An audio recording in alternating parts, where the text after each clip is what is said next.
Welcome to Fruity Knitting. I'm Andrea. And I'm Madeline, and this is episode 116. Fruity Knitting is a 90-minute program bringing you knitting inspiration from around the world, as well as extra snippets of travel, history, and storytelling that we hope adds joy to your life and brings a smile to your face. And we've got a wonderful program to share with you today. We're showcasing the work of the world-renowned textile artist Kaffe Fassett. Kaffe Fassett has enriched the worlds of knitting, quilting and needlepoint with over 50 years of celebrated designs and books.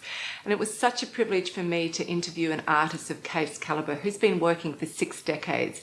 So the more I read about him, the more overwhelmed I felt about trying to squeeze his life's work into just one interview. In the end, we did 2 interviews, and we also filmed a tour of his amazing 3-story house in London that's filled with 6 decades of artwork. So Kaffe is celebrating his 84th birthday this year in December, early December the 7th actually. So we think it's terrific timing that we can dedicate 2 full episodes to his work. So in this episode, we have a 2-part feature interview that concentrates more on his artistic process and his creative output, as well as his early history. And then in our next episode, number 117, which will come out mid to late December, we'll feature the second interview. And that interview is a little bit more philosophical. So we look back over his life and we talk about his most valuable life lessons. There's also some other really fun topics. And we include the tour of his house in that episode as well.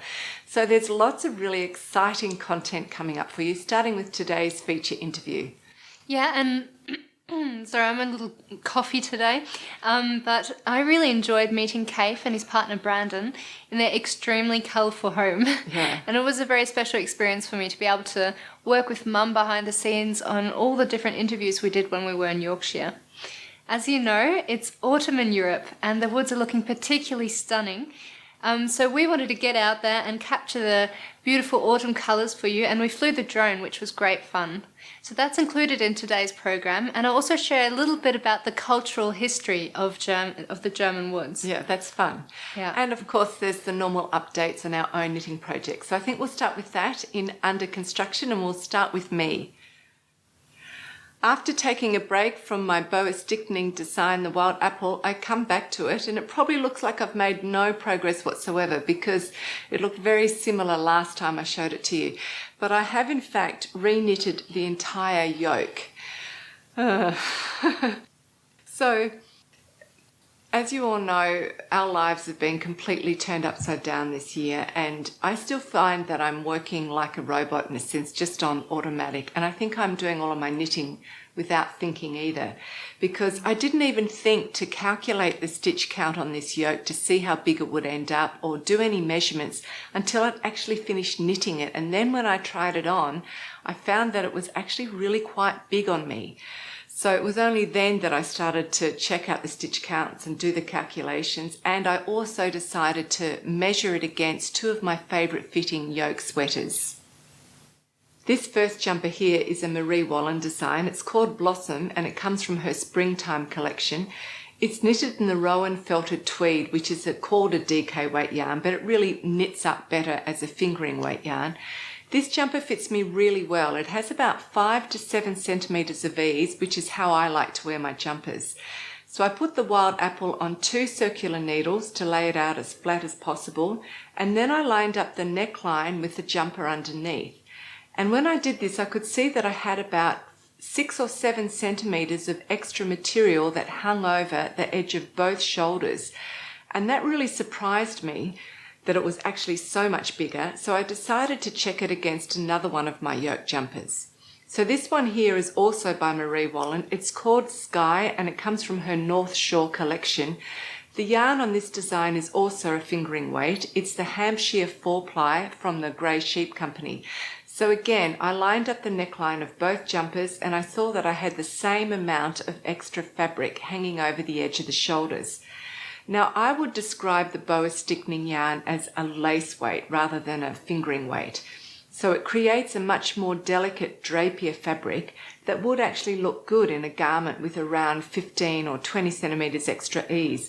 But that's just not how I like to wear my jumpers.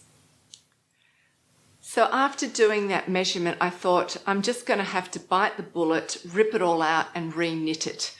And at this point, just for some dramatic effect, I want to point out that there is a reason why this design is also known as the masterpiece. And that's because most of the rows use 3 colours per row instead of the normal 2 colours. And there's actually 5 rows that use 4 colours per row. And in every row, you're not just knitting, you're knitting and purling. In every row, you knit and purl in different combinations. So it's not like you can line up all your purl stitches or just read it automatically on what you've done in the part, underneath your knitting.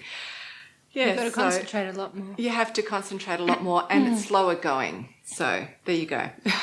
But anyway, this yarn is really beautiful. It's 50% Merino and 50% Angora, and I had no trouble whatsoever ripping it all out and reusing it without it losing any quality. And you might remember back in our boho stickling feature in episode 112 and 113 that Pernilla was really encouraging people not to be frightened of ripping back with this yarn and reusing it as many times as you need to without it losing its quality. Actually, the more you rub it, the more beautiful it gets, which is really counterintuitive. So it doesn't peel, it just kind of fluffs up, and the colours melt more into each other or sort of bleed more into each other, and it just becomes even more lovely. So I'll try it on, show you what I've done. I haven't tried it on myself before, so doing it for the first time for you here. So here it is. I think it's going to fit me well. Yeah, I think it's looking really good. So the pattern has the same size yoke for all the different sweater sizes. And at first I thought that's really unusual and I didn't quite understand why, but it does actually make sense. And that's because the depth of the yoke is only 17 centimetres. Some yokes will even go down to 26 centimetres, which means that they go down right into all the shaping that's around the underarms. But as jumper sizes get bigger, they don't need to get bigger evenly all over. So they're going to get bigger in the upper arms and across the chest, and the depth of the armhole will get longer, but they don't proportionally get bigger around the neckline. So you can have a design where all of the yokes are the same size and it's just the rest of the body that changes for different sweater sizes. So I think the problem for me was just that this design was designed to be worn a lot looser than how I want to wear my jumpers. I did do a swatch and I got the recommended gauge, and more importantly, I really liked the fabric at the recommended gauge. But I did find that the first time that I knitted the yoke, it ended up being larger than my original swatch. And I think the reason for that is the purl stitches in the design will loosen up the knitting over a larger piece of knitting, and that didn't show up just on a smaller swatch. So just be careful of that. If you're doing a boa stickling yoke sweater, keep measuring it so that if you do find your knitting is larger, just go down a needle size. You can easily sort of adjust that on the go. The pattern tells you to do this, but like I said, I just wasn't thinking. So now, how did I make this into a really good fit and how I wanted it? So the first time I knitted it, I did it on a 2.75 millimeter needle, and the second time I did a combination of 2 and 2.5 millimeter. So 2 millimeter needle for the first small section, and then I moved up to 2.5 millimeter to knit the rest of it. Okay, but I knew that still wouldn't be enough. I still would need to take out more width from the yoke. So, and I would have to cut out pattern repeats. And this kind of scared me because I didn't want to noticeably tamper with such a beautiful design. But then I remembered something really interesting that Pernilla said back in the boa stickling interview, and that was that it wasn't important to the original boa stickling designers that the patterns should line up exactly symmetrically on the boa stickling yoke sweaters. And the patterns don't line up on the wild apple design. So that meant that I didn't really have a problem. I could just change the stitch counts and cut out pattern repeats as I wanted without really noticing any difference on the original design. And that's what I did. So you mean you changed where this apple sits beneath these two apples, for example, and it doesn't really matter? So on the original, it's not important that this row of apples lines up exactly with the row of apples above it, and this smaller row of apples that they line exactly up with the pattern above here. That wasn't important, so it doesn't matter. Okay, but the individual rows, they still stayed the same, like this. Okay, right, I get it. So here's a close-up picture of the yoke, so you can see what I did. The rolled stocking stitch around the neckline is facing, and that's just going to be turned to the wrong side and sewn down when the garment is finished. So don't be distracted by that. So the depth of the yoke, as I said, is 17 centimetres, and there are 4 increased rows within the pattern and a 5th increased row right at the end of the yoke, just before the plain stocking stitch. I knitted the first 3 centimetres of the yoke on a 2mm needle and then changed up to 2.5mm needle. So your first increased row is on the 5th row here, and the next increased row is the 19th row here. I've marked all the increased rows with pins. I increased on these first 2 rows exactly as the pattern said to, keeping the same stitch count. And then down here on the 23rd row, you increase again just before knitting the first row of apples. And I increased 1 full pattern repeat less than what the pattern says to do. So 1 pattern repeat is equal to 2 apples. So I now have 2 apples fewer than on the original design. And that got rid of about 7 centimetres width at this point in the pattern. So you can see that the tops of the apples don't line up with the pattern above them. But as I said, they don't line up on the original either. And then the next increased row happens here, just above the top of the larger apples. Now this time the pattern asks you to increase 1.5 pattern repeats, which is the width of 3 apples. But I only increased 1/2 pattern repeat, which is the width of only 1 apple. So I now have 2 fewer apples in this section and 2 fewer apples in this section. And now when I lay my yoke over my jumper to measure, you can see that it's a much closer fit. It's probably 1 to 2 centimetres wider on each shoulder, but that's totally fine because it is a drapier fabric. So the design has got all the necessary elements that you need for a really good fit. It's got the raglan shaping down here just underneath the yoke, and that means that it fits very well in this hollow on your body. And it's also got the short row shaping to lift up the back of the neck. But I am changing the way that I'm knitting the construction. So in the pattern, it tells you to start at the top, you knit in the round, top down, and then once you've done the yoke, you divide the stitches up and knit a front, a back, and 2 sleeves in separate pieces. So you're knitting each of those pieces flat, knitting and purling, and then right at the end you do all the seaming. So what I'm doing is just continuing on and knitting it in the round because I don't want to be purling at such a fine gauge. So as I said, it does put in the short row shaping and it does it really well. But the problem is, because it gets you to do the front and the back and the 2 sleeves separately, it only describes the short row shaping on the front piece. So it took me a while to understand what the pattern meant or what was actually going on. But it does do the short row shaping in a really good way. So if you just move it over there a little bit, once you've, to put it in the round and do the short row shaping is very easy. So once you finish your yoke, you'll start about here, so 2 centimetres in from the raglan shaping, and you're going to do the raglan shaping at the same time. So you start here, you knit around the left sleeve, across the back, around the right sleeve, through the raglan shaping here, and you stop about 2 centimetres there. And then you purl all the way back and you add a couple more of your stitches that are on hold here. And so you're knitting and purling back, and each time you just increase a few more stitches on each side until you've only got about 7 centimetres left on the centre front. And what that does is, because of all the knitting back and forward, you would have knit in a sort of like a wedge, about this much of stocking stitch going around the back like this, going around the sleeves, and then it tapers to the front like that. And that just tilts the whole back and the shoulders forward like this. That means that it's a really beautiful fit. So the back is not going to be gaping and the front's not going to be up like this, choking you, which I really, really hate. You look gorgeous in this. I think it actually suits Madeline better Because it goes with your Sounds eyes. like I'd better keep it when it's finished. You'll eventually get it. It is an when heirloom. I'm 60. Yeah, but it looks really good with your eyes. It's so stunning, isn't it?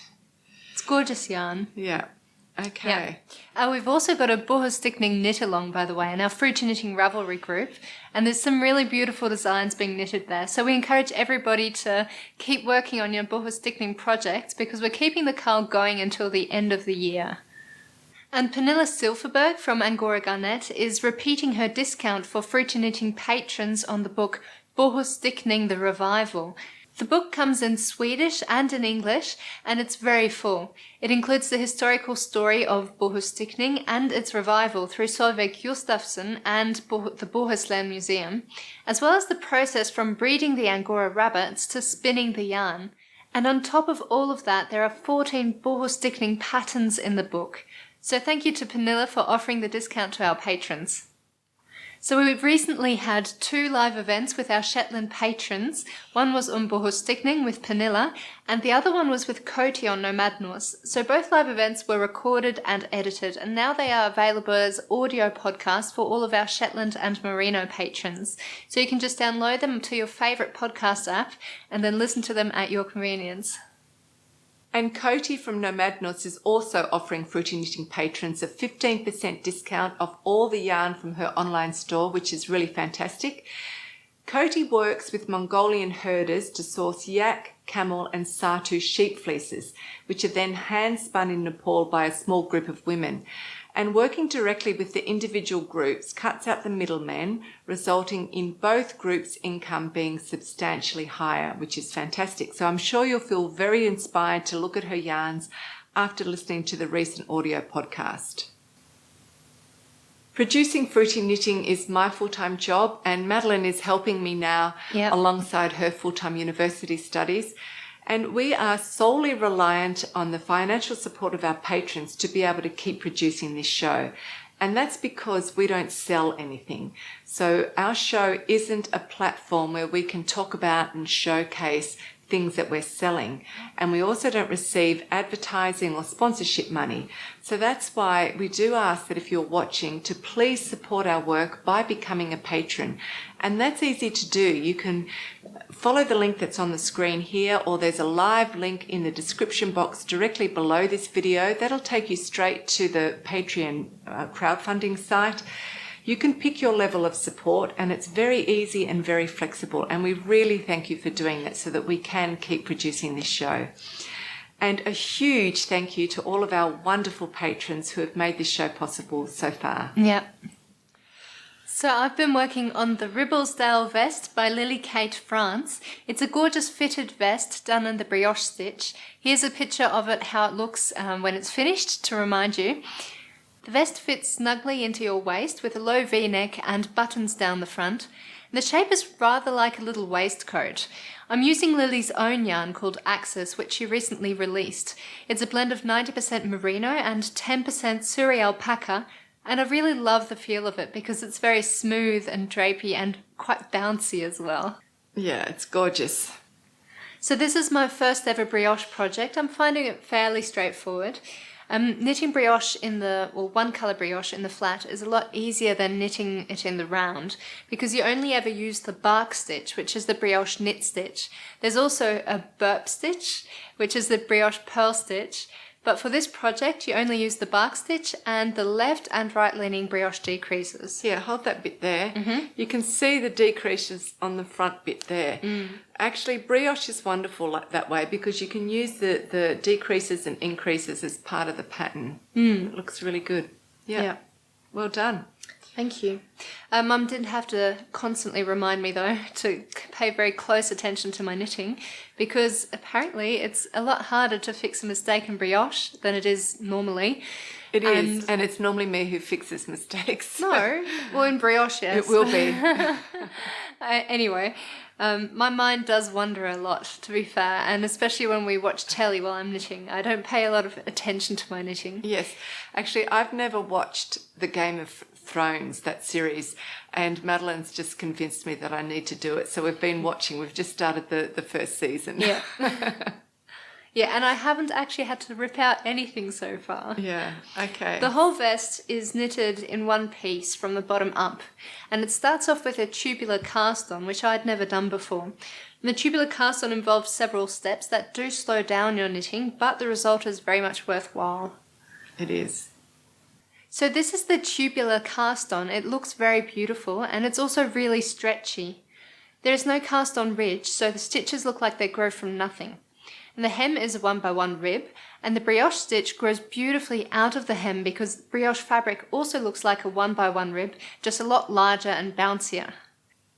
Also, because brioche creates such an elastic fabric, your gauge requires fewer stitches but more rows.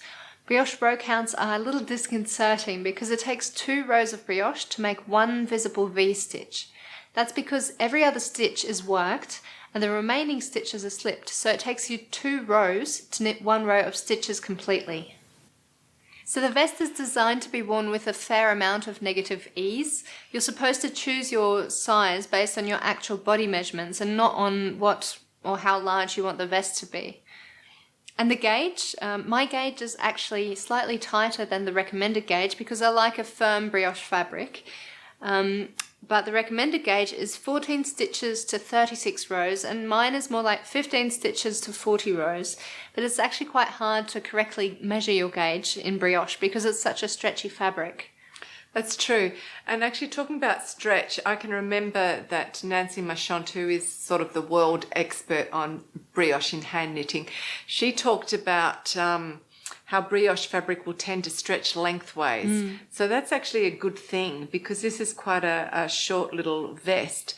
And actually I did get you to do an extra couple of centimetres on the ribbing, didn't I? Yeah. It's going to be great. Yeah, so when you get to the upper half, you separate it to do the front and the back shaping, and then you join the shoulder seams together with a 3-needle bind off. So I've done that, and now all I need to do is knit the neck and the the neck and the button bands, that's right. You do all of that in one piece. Yeah. And you're going to learn through that too because you pick up stitches at a different ratio here than you will on the diagonal part. Okay. And again across the back here. So you can learn how to do that. That's really, that'll teach you a lot. Goody. And I also have to do an I-cord binding around the armholes. Yeah. And then I'm finished, and then I get to wear my vest. I think next episode you'll be wearing it. Definitely, yeah. Yeah. Okay, so coming up now is what you've all been waiting for, part 1 of our feature interview with Kaffe Fassett.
Welcome to Fruity Knitting.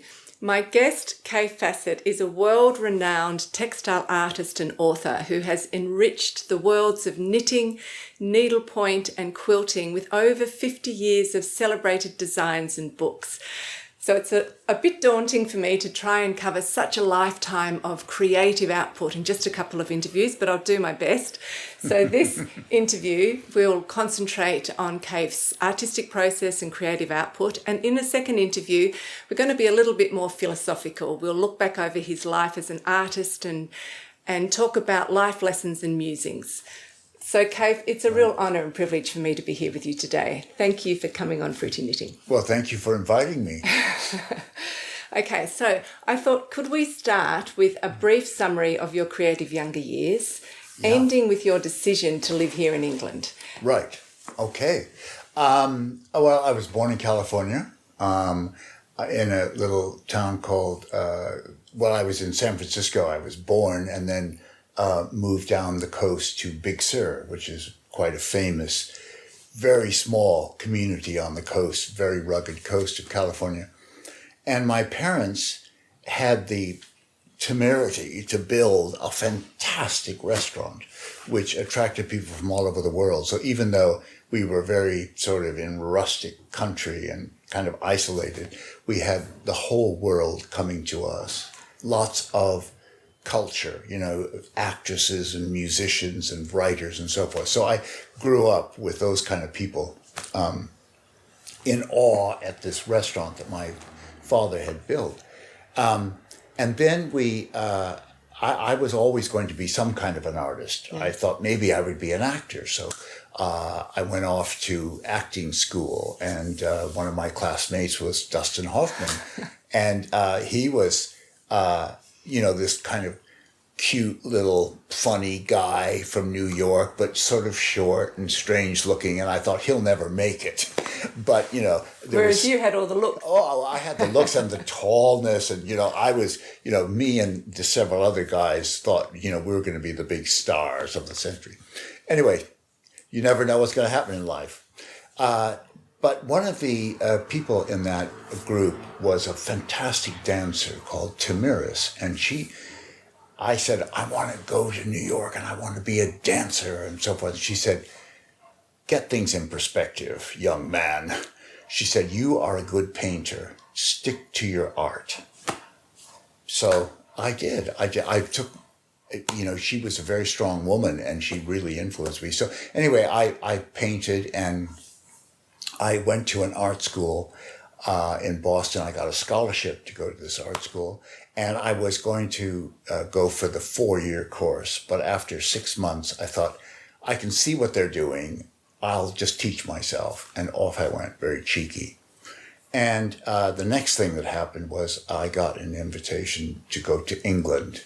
And I just thought, I'll go and see what England is about. And off I went and ended up just loving it. And I started a studio where, because I could see I was going to stay in this fabulous country with a wonderful wit, and it was the old world. I had these wonderful museums and things like that. So I was kind of hooked on staying close to Europe, and England was that for me.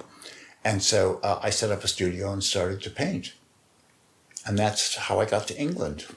And you were doing a few murals by commission too. And I remember reading that you did, was it a mural or was it a tapestry that you did for Ringo Starr? No, it wasn't Ringo Starr. It was George Harrison. George Harrison. Yeah. Of very, musical... very good. It was, so the Beatles, of course, were a several-headed god to all of us young people. Yeah. They were so brilliant. And again, kind of strange little creatures, They weren't handsome. They weren't tall and sexy and, sort of Love Island material. They were, funny little guys with great sense of humor and energy and so forth. And so when I was asked to go down and do a tapestry for the music room of George Harrison in this fabulous Gothic castle that he lived in, oh my God, it was wonderful. And so that was a great thing to do. I have no idea what's happened to that tapestry. And you did Baroque instruments, didn't you? I did. I would love to see it. He thought they were going to be modern instruments. He was quite shocked when he saw the panels because, of course, I thought modern instruments aren't decorative, but beautiful old mandolins with inlaid wood and ivory and things. That's what I want to work on. Yeah. Okay, now our audience is primarily knitters, although they do a lot of other crafts as well. Yeah. So I would like you to talk about your relationship with the fashion designer Bill Gibb, and then with Stephen Sheard, the founder of Rowan, because these two men were mainly responsible for bringing you to knitting in a really serious way. Oh, absolutely. So I was painting away and trying to be a serious artist, not to dabble in the crafts. As I was told by somebody, don't do that. But I met this wonderful young farm boy called Bill Gibb from Scotland, and he said, he was obviously going to be a star. He was courting all the great, fabulous women of London and making incredible dresses for them and so forth. So he said, one of the things I want to do is to go up to Scotland and find the plaids, the wonderful tartans that are famous in my history. And I said, great, I'll go with you. And when we got to this place that produced these beautiful woven tartans, in the back, they also had knitting yarns that were the same colors. And these were natural dyed looking colors. They looked beautiful, like the landscape. And the landscape was the most subtle, gorgeous colors. And here was all the knitting yarns that were the same colors as that landscape. So I bought 20 balls of color, got on the train back to London, and I thought, how am I going to must knit a sweater with all these beautiful colors and show people how to use them, because all I could see in the world of knitting was really ugly Fair Isle yokes with stark white toilet bowl white backgrounds, awful. The contrast. And I said, here's these beautiful subtle colors like what you're wearing today, And so I thought, I'm going to make a sweater and I'm going to have to knit it, because I cannot bear the slowness of a woman knitter. I hadn't met this woman, but I knew that whoever I got was going to be too slow, because my mind was working overtime. So I said to a woman sitting across from me on the train, do you know how to knit? And she said, yes. And I said, could you show me how? I said, I've got the needles, I've got the yarn. And so I had a little lesson all the way down to London on the train. And when I got off the train, I went and bought a pattern, and I sat down and I put all 20 colors in my first piece of knitting.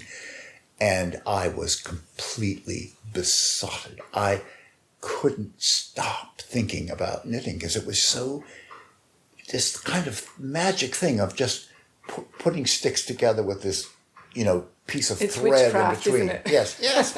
And this beautiful thing was coming out. And of course, I started with 20 colors in my first garment. I was never going to look back. I mean, to me, it was all about painting with yarn. Were you starting immediately in Fair Isle or stripes or? No, I did all stripes because that's all I knew how to do. Yeah. And then I went to Vogue magazine and I said, what do you think of this? And this woman at Vogue, who was the main editor of Judy Britton, she just looked at it and she said, this is where knitting is going in the future. Knit us something in Fair Isle. And I said, what is Fair Isle?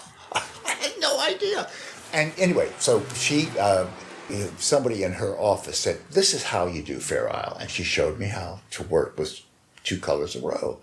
So I went home and I started knitting. And I knitted this little Fair Isle waistcoat, which I took to them, and it made the pages of Vogue. And eventually I did other garments which really featured in not just the knitting book, but also in Vogue magazine itself. And I was on, suddenly everyone was talking about me, including the Missonis, these fabulous knitters in Italy, who wanted me to come and design for them, and for Stephen Shaird, who had this wonderful mill in Yorkshire, and he had some yarns. He was doing mostly weaving and things at that time, but when he saw me knitting, he said, you could be amazing, and come and, let's work together, and I'll give you the yarns, you knit up patterns, and we'll do kits.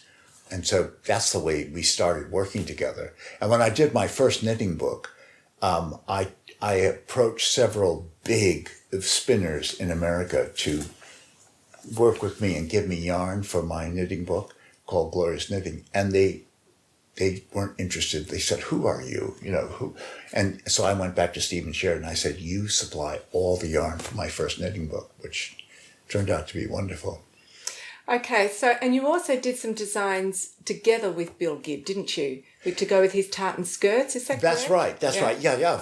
So when I learned to knit, then I put together, waistcoats and jackets and sweaters and so forth to go with his, because I convinced him to work pattern on pattern. Yeah. So he would make a big plaid skirt and put a panel of flower print through it. And things like that. And because I made him look at Oriental paintings and say, look at the way they would put, paisley with rose prints and things like that in these old Indian and Persian paintings. And so he got that right away. And we did these amazing collections together. I'd like to wear them. Yeah. I can imagine. Oh, they were fun. They were really fun. So you've worked with and been influenced by some fantastic male artists, as we've just talked about with Bill Gibb. Yeah. There's also Steve Lovey, the photographer, That's right. Richard Womersley, the weaver, and Jacob Phillips, who you're still working with. That's right. But there's also been some really extraordinarily talented women who have influenced and supported you over the years, starting with your mother. Yeah. So can you share a couple of stories about the most influential women in your career? Well, I mean, my mother was a frustrated artist, and here we were in the country, but, she had been brought up, her uncle was the governor of Capri, and so when she was a young, 18-year-old, fabulous creature, full of beans and creativity, she had this amazing imagination, but women weren't encouraged in those days to be artists, so... this was back in the 1920s and 30s and things. And she would wear fabulous clothes and things. So, and she would tell me about these adventures she had. So I knew that she had a great Had sense. the love for it. Yeah. A love for color and things and so forth. And so, when I was painting, I always thought about her. And I would put a cloth on a table and I would think about my mother, the influences that she had. And she always said to me, you can go anywhere in the world and you can be anybody you want to be. You don't feel that you're sort of stuck because you're in the country. You're not just a country boy. You can go out and deal with the world. Yeah. And gave me the courage to do that. Now, I want you to tell the audience about Princess Michael of Kent. Right. Well, my one of the things that happened in our restaurant in California is we built this amazing shop called the Phoenix, which is full of fabulous jewelry, wonderful carpets, and a fantastic boutique full of wonderful handmade dresses and embroidered dresses and things like that, things with great flair. And I had a section of that where all my knits would be, big ponchos and things that are knitted coats and so forth were sitting there in that shop. And she came across them, Princess Michael came to the restaurant and she said, who is doing this knitwear? I love it. And they said, well, he happens to live in London. And she said, I live in London. I'm going to go and see him. And so I got this call one day saying, Princess Michael would like to come and visit you. Is that all right?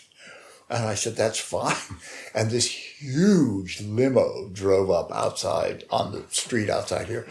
And she walked up and she just walked into the house and just easy as pie.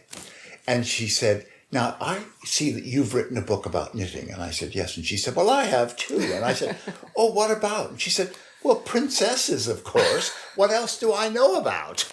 And so she was very funny. Anyway, she commissioned me to do a garment for her. And she's a gorgeous woman too.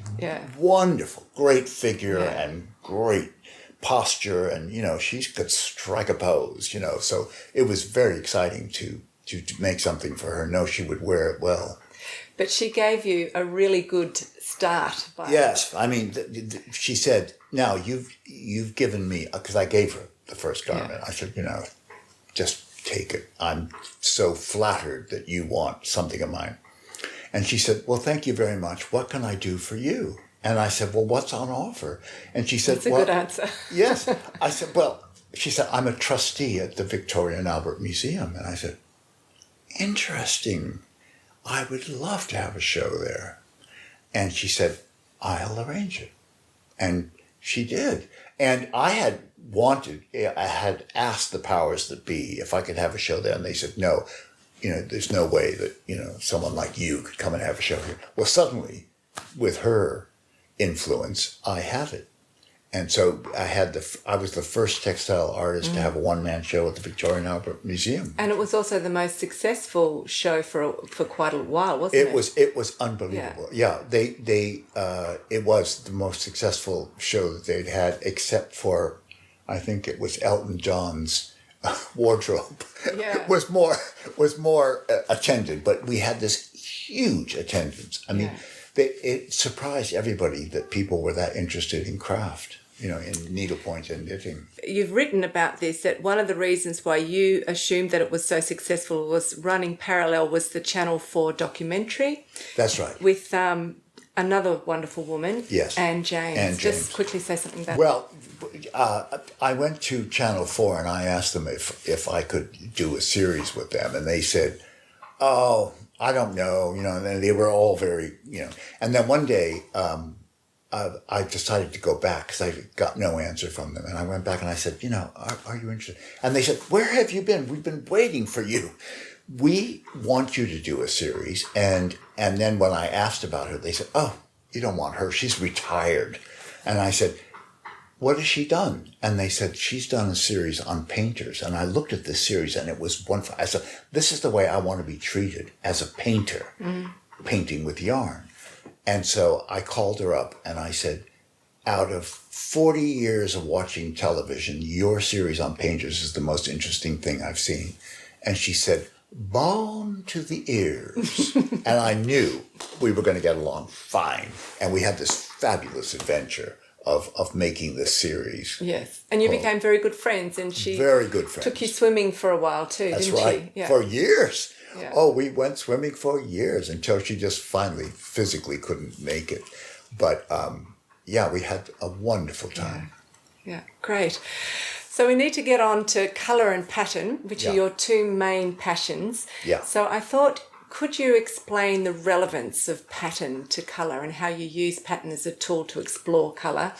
And I thought maybe we could also go to the grey fleece board and you could explain one of your projects as an example. Yeah. I produce a huge range of fabrics, but my most successful fabric in all the world is a piece of gray flannel because it is a work wall. You pin this thing up, it's got a grid on it, and you can put pieces of fabric on it and create an entire quilt and then stand back and look at it from a distance, which is very, very important.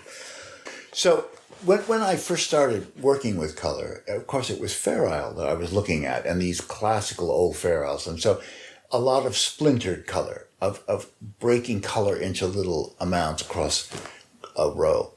And that was okay, but it didn't give me that punch of color that I wanted, that I had seen in gardens, let's say, and I would go to English gardens and they had these great beds of purple flowers or wonderful silver leaf plants and things like that. So I wanted that kind of impact. And I realized that I had to take, looking at the balls of color and realizing these balls of color were big units, a big square, a big circle of color. And so I began to knit bigger areas of color so that, like one of my famous patterns was like huge discs, circles of color. And other times I would work with geometric things, big checkerboards or big bold stripes. And just so you could see that you could get a lot of punch out of the colors you were using. And of course, as I traveled the world, I was seeing all these wonderful decorative arts that gave me ideas for those. We're going to go to a different part of the house now, and Kaffe's going to show you an example, or show you how he does this in one of his projects. So we'll do that. Great. Okay, one of the things about color that, of course, is very important is the proportions of color and how much there is of each one. And in a design like this, I've got this little outline and kind of bits of color. It's not quite so punchy, but a pattern like this, where you get these very simple graphic zigzags, it really shows the color strongly in a simple way. This center panel, of course, is more complex. We're getting these big structures. We've got a dark side, a medium side, and a light side on each of these pieces. And it creates this big pattern. But in the corners, I've used just 2 colors in each corner, bottom and top, so that I'm getting a very graphic, clear sense in each corner, just making that just the 2 colors. So that's one thing that I find important with that. Now, this is very, very colorful, high jewel-like colors. One of the fascinations I have is working with very neutral colors, where I started with my painting, which was white on white studies. And so here I'm working with things that could be carved out of stone or old plaster, very neutral, faded, soft colorings that I love. I love to come across old antique buildings that are kind of crumbling and peeling and soft. And so here's a white on white study that I did way years and years ago, very early knitting patterns. And then more graphic things that are more lately. And doing things with actual little blue and white pots on a creamy background and other patterns. And then just bits of color coming into that very neutral coloring, and how beautiful color is when it comes in to the world of this neutral tones. But probably where my aesthetic is now is with really good graphic, strong contrasts of black and white, tones of gray, shocks of color going with that very graphicness.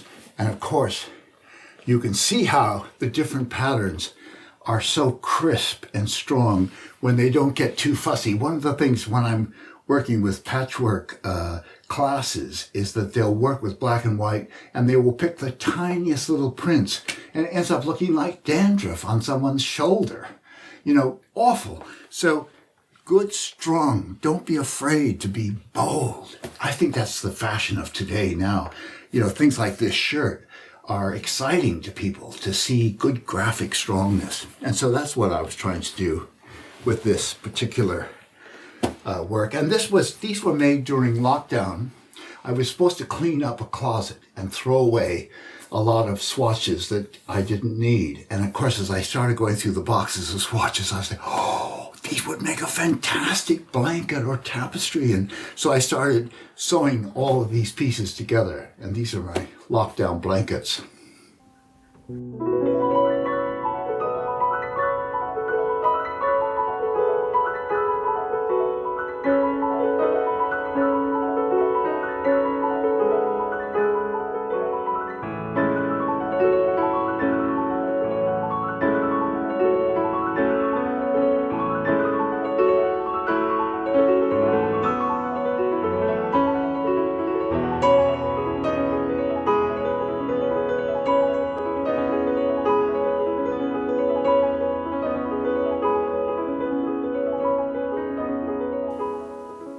Welcome back. So that was part 1 of our feature interview with Kaffe Fassett. Part 2 is coming up at the end of the program.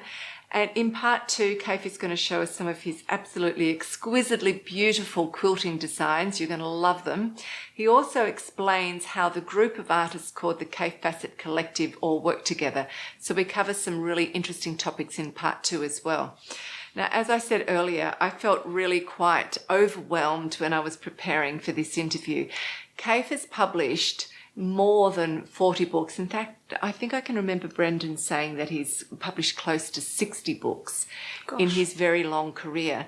And I like to know as much as possible about someone before I interview them. So you can imagine that the task just felt really daunting to me. Anyway, I now want to show you in particular 2 of the books that I read because I think they've got a really broad appeal. So the first one is this one here. It's Dreaming in Colour. and that's Kaffe's autobiography. It was published in 2012. It's a really good book. It's full of fantastic stories. It describes all the major influences in his life and also his artistic journey pretty much from birth right up to 2012. And it does so in a really entertaining and conversational way. And Kaffe has been really fortunate to have met a wide variety and a wide range of outstanding artists and incredible minds right throughout his life. And as he said in the interview, this all started with his parents' restaurant that attracted all of these creative personalities. So Kaffe has been influenced as a child already by lots of bohemian artists and thinkers. And then when he was, say, in his late teens or early 20s, through the restaurant and all the people who came there, he got some really good contacts that really helped him at the start of his career.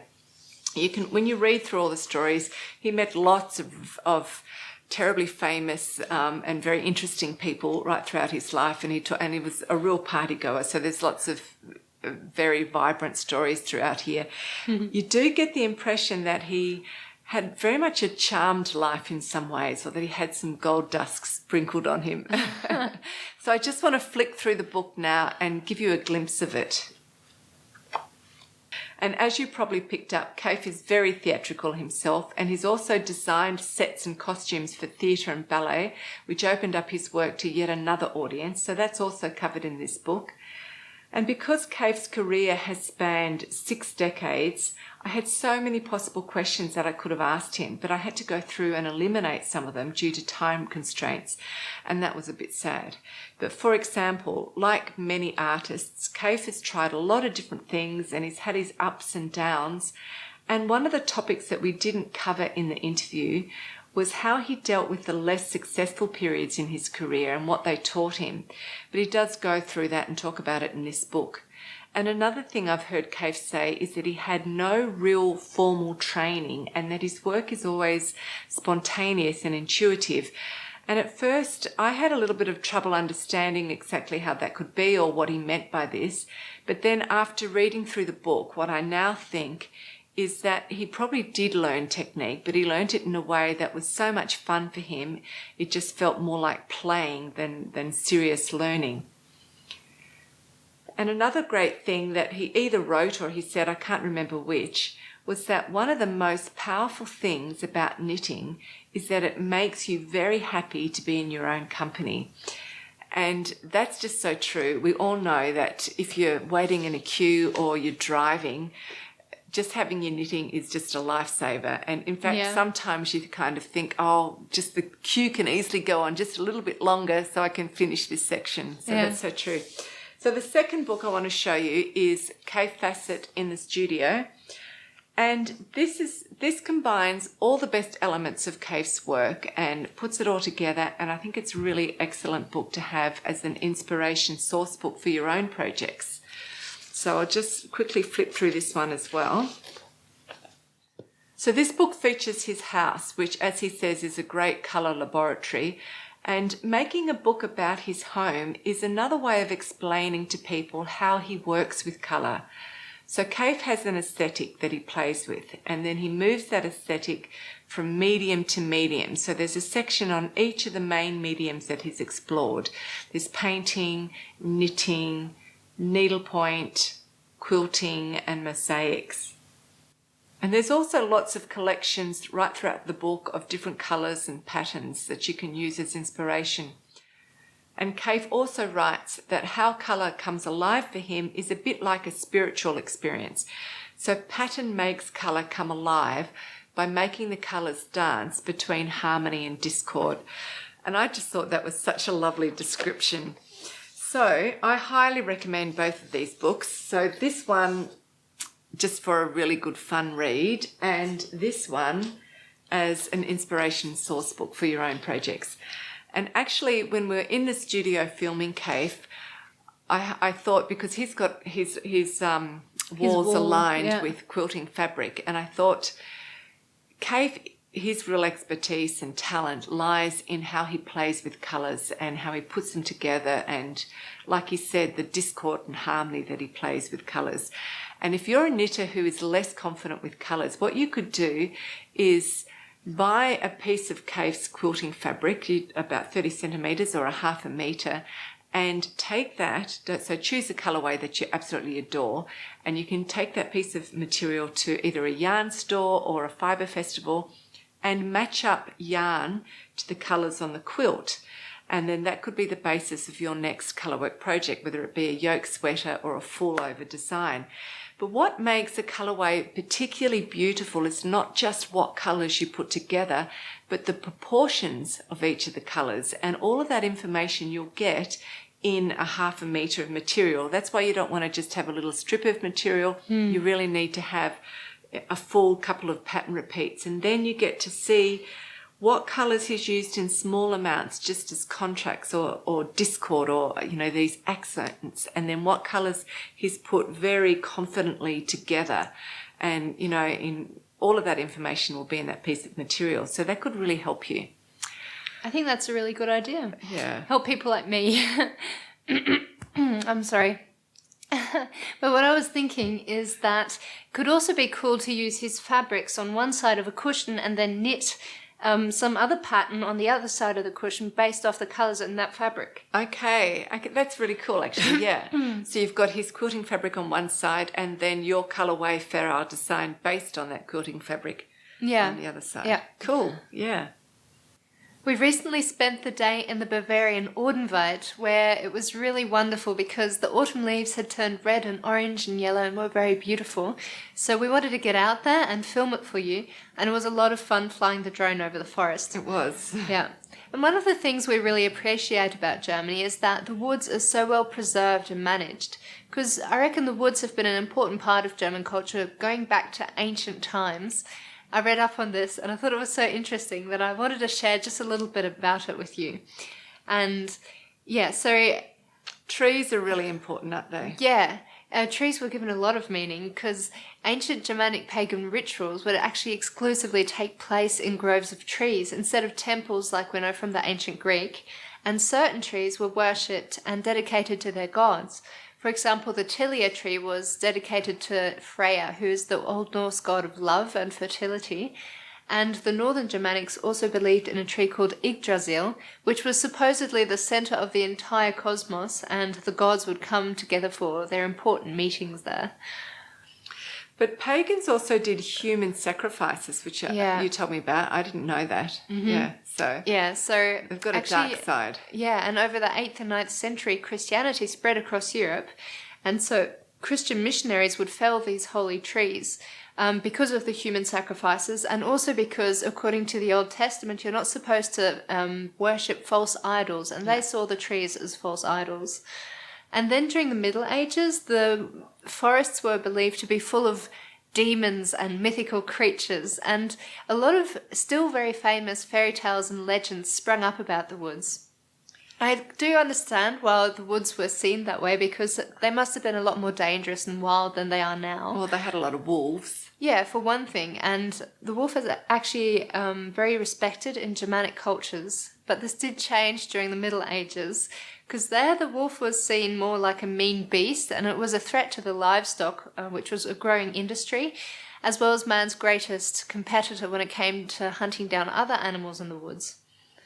And then you told me about the werewolves, say that. That's really funny. It was not funny, but I didn't know about it. Yeah, I didn't either. So back then people did believe in werewolves, and similar to the witch hunts, there were also werewolf hunts, but this time it was men who were put on trial, accused of being a werewolf and of having eaten children. Yeah. It's pretty crazy.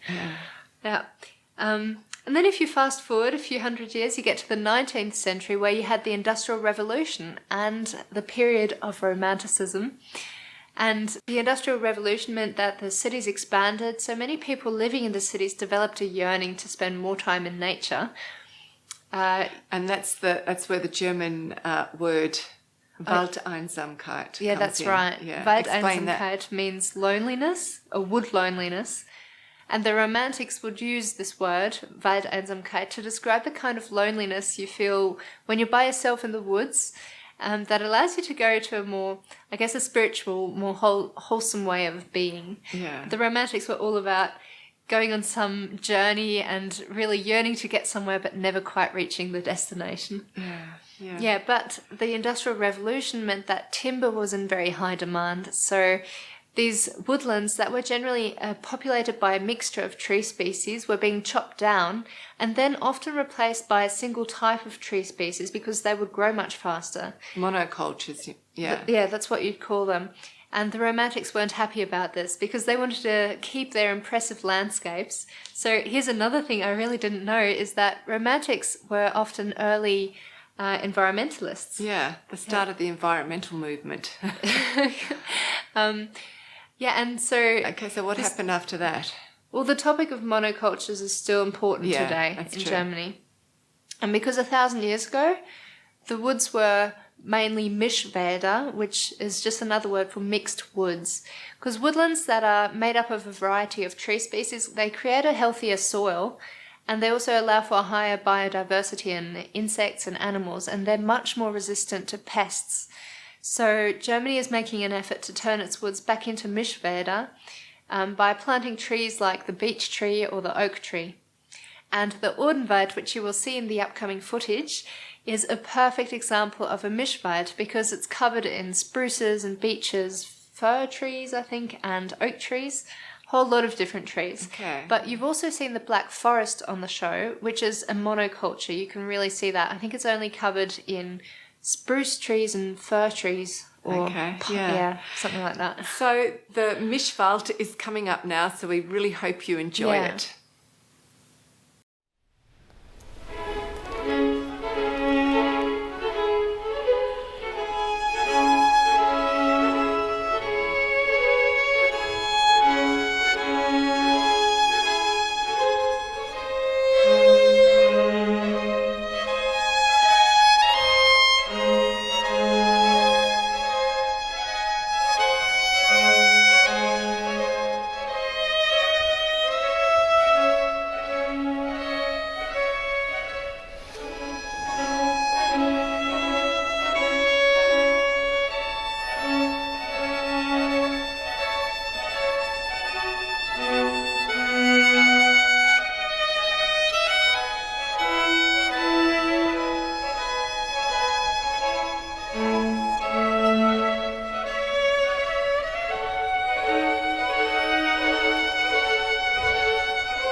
So we're going to continue on with the second part of our feature interview with Kaffe Fassett in just a minute, so it'll be time for us soon to say goodbye.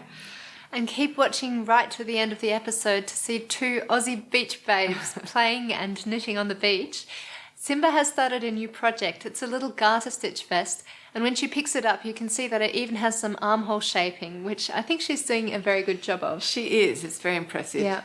And she also picked out the colour, which is blue, and I suspect it might be her favourite colour. It is. Actually, we should share a little bit of family news. Yes. We have said it on Instagram, but Simba and Leia are now two big sisters to two twin girls. So they've got 4 girls in their family. So 2 little twin girls were born just a few days ago. They're all healthy. Everybody's healthy. And what's really interesting is that Madeline's just been talking about the Norse goddess Freya. Well, one of them's called Freya, and the other one and the other one is called Torvi. So both old Norse goddesses, I think. Yeah.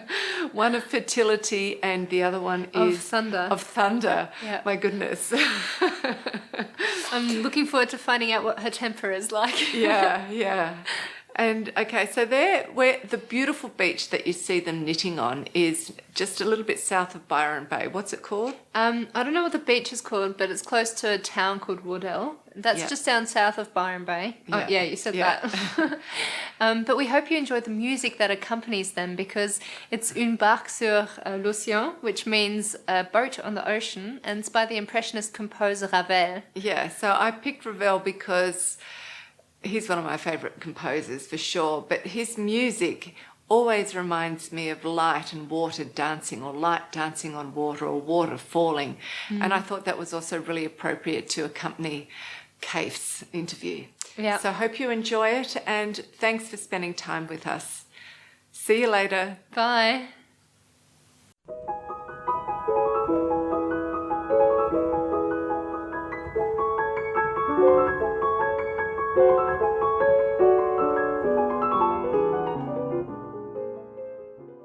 So what did you learn from all your years of painting white and neutrals and only using delicate pastels for shading and reflection?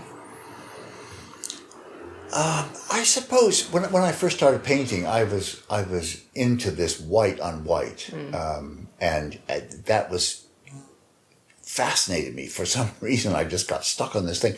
There was a lot of beautiful old ironstone dishes from the Victorian times that I was finding in antique shops and so forth. And so I was very interested in the way a white dish would look on a white cloth against a white background. You got these very subtle changes of light. And that fascinated me. And I suppose what I learned about that was how to make something come alive, the very subtle differences between shades of white and shadows and highlights and so forth, and how to make it come alive with this very limited palette. But I soon got tired of that. And once I started really examining the Victorian Albert collection of Oriental paintings and things, these wonderful colors, and I began to think, I want to play with those. And so I started going and finding colored cloth, and sometimes just dishes with a tiny little border of color around it, or the whole outside of a dish would be patterned with flowers, and inside would just be white. And so I began to transition into a world of pattern and color. Did you feel that concentrating on one end of the colour spectrum and really learning how to use it to its full advantage enabled you to understand and go deeper in the opposite end? You know, when you started delving in with dark colours and smouldering rich colours? It was like going on a fast or a really interesting diet, you know, that restricted you to certain things. Yeah. And so when you came back to delicious food, you're like, oh my God, you know, your taste buds would just do a tango. You know, you were so,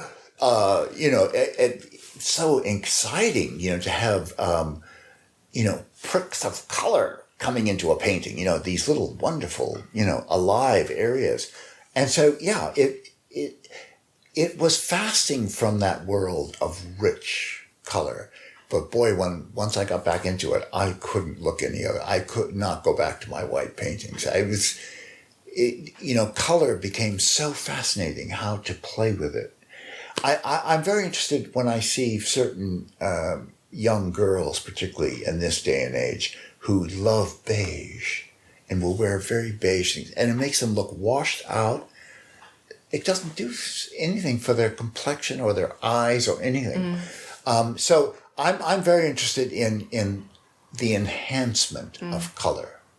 When you're knitting, you're trying to make people beautiful. You're trying to make them look, larger than life. Absolutely. Yeah. So when you're putting a colorway together, does it come from an emotional feeling or mood? Like, do you have an emotional mood, maybe that's sort of brewing in your mind, and then that's the driving force of a colorway? Or Yes. is it more of a mental thing for you? No, I am so far from being mental. I'm not, it's very interesting. I have a secretary who says I'm a details person. I said, well, thank God for you, because I am so not a details person. It's very instinctive with me. And it is about emotion. That you put it beautifully, that it is dreaming up a mood. If you want a cool mood of gorgeous cobalt blues and all the things that are wonderful with blues, like, beautiful deep greens and things like that. You want to keep that mood and keep it powerful so that you don't distract the eye by putting in something that's kind of muddy or warm. You want to keep that coldness. On the other hand, hot, sizzling reds and shocking pinks and things together are fabulous to play with. I think I'm just trying to push color so it becomes more sexy and more thrilling. And that has a lot to do with the pattern structure. Which brings me on to my next question is, very recently or more recently, you've been interested in using black and white geometrical patterns as borders and accents against both the delicate pastels and rich dark colours. Yeah. So maybe you could talk about how that developed, but also I'd really love you to use the example of your bursting star or exploding star. It's my favourite quilt. It's absolutely stunning as an example. So we could... Yeah, absolutely. I think what happened to me I started noticing sharp contrast geometry in life. You'd see a police tape that was yellow and black draped across a thing, and it would just catch my eye. Or just, black and white, stripes on the street, street furniture, And these things would start to catch my eye. And it was very different from, because I was used to smoldering colors, lots of shades of browns and reds and a little swimming in together. Yeah, and then a little kick of cobalt blue with that. But they were tapestry-like colors, And then suddenly this sharp, clean, contrasting black and white, and it showed up pattern beautifully. So I was able to really play with tumbling blocks and bold stripes and checkerboards and big polka dots and things in black and white. Became so fresh and so exciting. I think partly it was going to Scandinavia and seeing Scandinavian older women with their white gray hair will often wear a big black jumper with huge white patterns on it. And it's so exciting that you forget to realize that you're staring. Their figures have gotten a little bit dumpy, sort of older, fat, but they look fresh and bold and confident. Yes. And boy, when they walk into a room, they cut a dash. So that was part of my black and white training, came from that. Yeah. So this is a quilt from Quilts in Burano. It's a nice big Lone Star quilt. What I like about it is that it's diamonds and they all take pattern and creep it together in the most interesting way. So pattern, it's all made with the same size diamond throughout, and you take all these different patterns and let them flay into each other. what fascinated me on this one was working with the black and white and bringing that very fresh, crisp, different scales of black and white. So we get quite big blotches of white on black here, and then the little checkerboard, and then we move into a nice little pattern, and then it gets sort of grayish with black and white, and then it starts melting into other colors. And I just found that was a very refreshing way to work. The most outstanding thing about this quilt, I think, is the fact that I used a big, bold print of Brandon's called Bali Brocade as a background. Usually, people put these on very simple, plain backgrounds or tiny little prints, but putting this very strong print and the black and white and the yellow in this quilt make it stand out against that background. You've been prolific in many mediums, painting and then needlepoint, knitting, quilting and mosaics. And each medium or craft has its own limitations or advantages as to how you can express pattern and colour through them. So as someone who is so passionate about colour and pattern, how do you work within their limitations? Can you just explain some pros and cons of them? And to give you an idea of what I mean by the question is, I would say that needlepoint is as close as you can get to painting because you have almost no limitations on the colours you can use or what sequence. Yeah. So that would be very freeing. So maybe you can talk about how you like all of them. In a sense, it's freeing, but I mean, you can be quite figurative and detailed, and you can do faces, and you can do very realistic flowers and vegetables and so forth, which I love doing in needlepoint. No problem about that. But I'm fascinated by how you deal with a flower in knitting. You want it to be as simple as possible. You can get, I mean, there are some knits that are amazingly, many colors and details in each flower, but I don't go for that. I like kind of primitive, flattened out design when it comes to knitting. I find that that's more, not more satisfying, but it's just for me. I can play with color better, and I can knit them very easily. I like to make patterns that are knitter friendly. Yeah. So I'm very conscious of how somebody's going to knit up something of mine. I try to design it on the needle so that it does flow as an idea.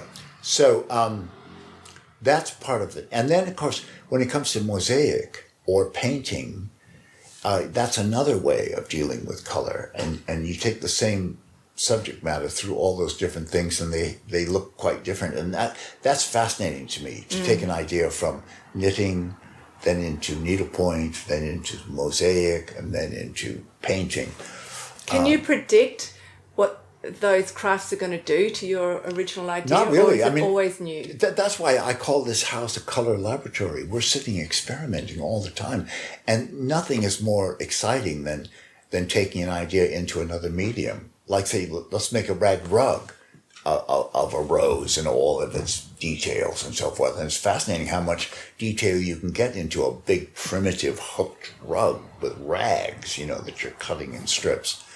So, I'm always just fascinated to see and curious to try new things. Like collage could be a whole new thing, where you take lots of different textures of paper and you play with, gluing things. I've given patchwork classes where they couldn't actually get fabric, and we've done it all with collage and paper, and just whipping up ideas that were good for like doing log cabin design and so forth in paper.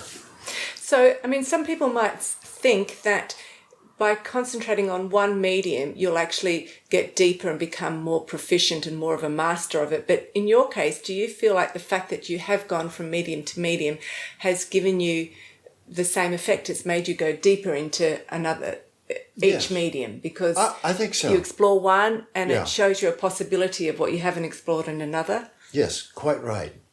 The great artists would start out, when you look at Matisse's early work, it was very much like everyone else. And, it was an impressionist painting with lots of little highlights on the crystalware on the table and little flowers and everything else.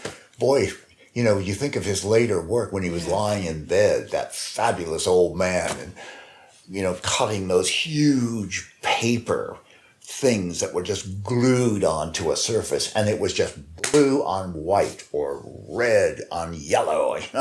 I mean, wonderful. And that's so I embrace the limitations of knitting.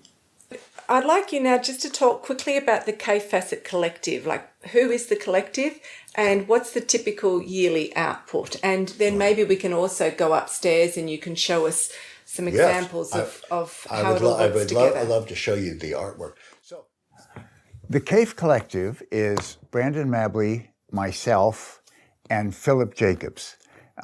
Brandon brings in his own special kind of designs that are very graphic and kind of primitive and exciting, and it has a kind of vigor to them, a kind of masculinity.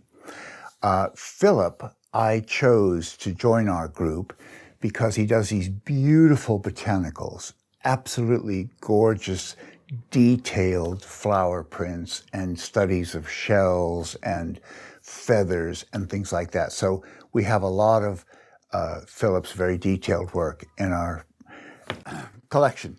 One of the things that happened when Philip first arrived, he showed me his work and he said, "I'd like to design for you, but I really hate doing colorways." And I said, "Well, guess who loves doing colorways? I do." So I thought, fine, he brings me the work in usually very generic colors.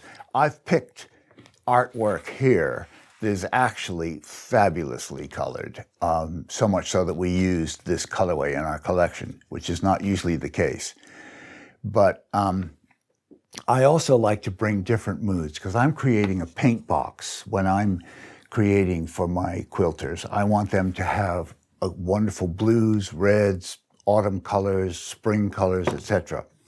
So here we've got this wonderful print, which is based on a Hokusai painting, Japanese painter. And Philip has these incredible references. Sometimes they'll be French or English references, but this time it's Oriental. And they're very beautiful, as you can see. Now, this is like, what I do is I take a printout of his design, and then I paint my own colors over it. So here I was trying to create a very strange, cold, blue sort of world, a kind of dark world, out of this very sunny print. And we never know until the actual fabric comes back from the factory, but when it does, and it's all in repeat and beautiful, we get something like that. And so you can see what a different mood that is from these bright yellows and reds. We get this kind of pools of cold blue. My favorite that I worked out from Philip was this very pastel kind of opal colors. And I found this the most useful. I used this in about 20 different quilts because it mixes with marble tones and everything. So it was a very, very lovely rendition of this print to work with. Now, my own work is more Oriental. Like this is one of my fabrics. I'm very influenced by the Orient or by any decorative arts in the world, really. I love to look at old vintage fabrics and to do something that really corresponds to the history of beautiful fabric. And so here I'm looking at beautiful Japanese weaves and doing these kind of fantasy flowers. And I call it dream because they're all kind of floating on these little clouds. I'm sorry that everything is Oriental, but I usually have a lot of other influences. But this is a particular one that I like. Big lotus leaves and flowers, and I find that incredibly useful. And we do this. This is one of our classics, so we use it over and over and over again. It comes in reds. It comes in wonderful black backgrounds, etc. But you can imagine how well all of this goes with Brandon's more physical, strong, graphic prints that have a real structure to them. This wonderful zigzag is very exciting. And this one just makes amazing borders. It's called Mad Plaid. And so that is a really fun print of Brandon's with all these wonderful movements of color moving through this kind of austere grid.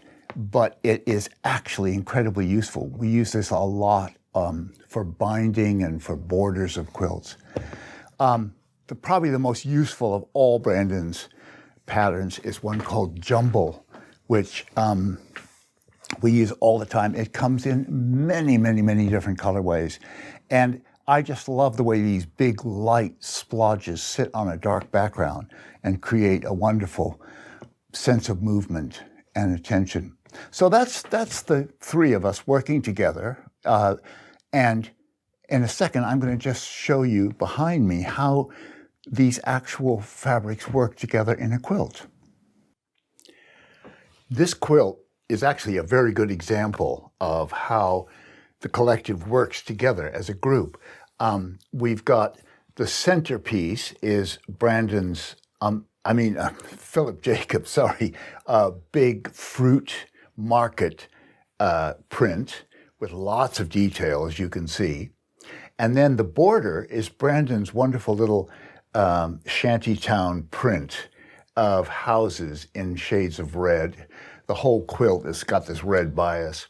And then I come into it creating like this fan particular fabric, which is very popular. And then you can see when I do flowers, I often do them quite simple and quite graphic and strong, like these are all mine. And then Brandon is also quite simplistic and very graphic and exciting with his flowers here.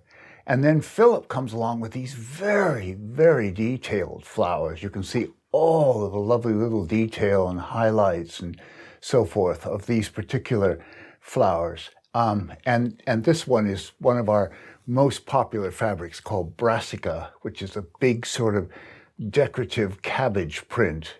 We use that in many, many different colorways. So you can see the three different styles of us and how we work together. Philip and I are quite painterly, and then Brandon comes along with this wonderful, strong kind of image. And it works very well. Surrounding everything is a polka dot that I do. It's my favorite polka dot coloring, black background with purple dots. And there you have it. So just as our last question, you've now been living in England for 50 plus years. So I'd like you to say why you fell in love with England and how living here has moulded you and your work.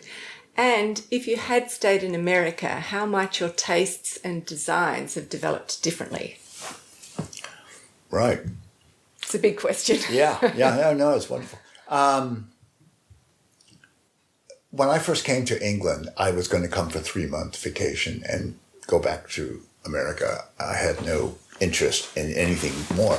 But when I got here, I saw that the people had a sense of humor, and they had an objective view of my culture, of America. I mean, they saw America as hilarious. I never realized how funny we were. Anyway, so I loved that. And I loved, the sense of history, which I felt that in America we were constantly plowing over our culture and ripping down the old buildings and building new motels and hotels and the high-rise buildings and so forth. And so I loved the fact that things were respected and that, you could come to a wonderful old pub or an inn that was hundreds and hundreds of years old and, people were still enjoying it and valuing it. And so forth. And then the great, estates in the country, everything. And I love the gardens. And so, I've just found myself staying longer and longer and longer and just becoming part of the furniture of England. And what I feel is I developed this career as a textile artist. I think if I'd stayed in America, I would have been sort of laughed off the stage for being involved with textiles. It's different now. It's hard, people value textiles in the art world much more. Like I've just been to the Royal Academy where there's some incredible textiles in the summer show. But that wasn't the way when I was starting out. It was quite a low on the totem pole of the cultural events to be a textile designer. So I think that I owe my career as a textile designer to the culture here in England. And the fact that they didn't pay much attention to me until I was able to grow my imagination and decide who I was and find myself in this culture. And then they gave me fabulous publicity. And, I was in all the magazines and, television shows and everything I could possibly want came my way. And so I'm very grateful to England. It gave me the chance to become who I am. And has it actually influenced your taste or the way you work with colour or pattern? Oh yes, very much. I mean, the English have a delicacy. I love to shock the English, but in a way you can't do anything that's as shocking as some of the things that appear in English culture. No, because it's quite eccentric, isn't it? Yes. I mean, you think of Barbara Cartland in this sea of shocking pink, and that she assaulted the world with. I loved her, and she was witty and funny and everything else. Yeah. And there are many examples of that. There are wonderful dandy-like guys in this culture that dress up and wear fabulous colors and patterns together and, have panache.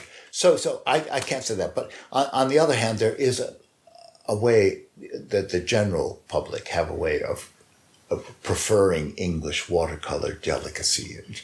So I play with that. Okay, that's an interesting design problem. Let's see what we can do with shades of gray and delicate pastels and the silvery, beautiful gardens of England. I go and I look at their silver plants and their beautiful little pastel flowers and things like that. And then, of course, you go to a municipal planting where it's all purple and yellow and orange and crazy. But so there's these extremes, and I love it all. But I think it has a huge influence on me, the way that the old world looks at color. Okay, yeah. Well, thank you so much for spending time with us today. We really appreciate it. Yeah, I love it. Let's say goodbye to the audience. Bye.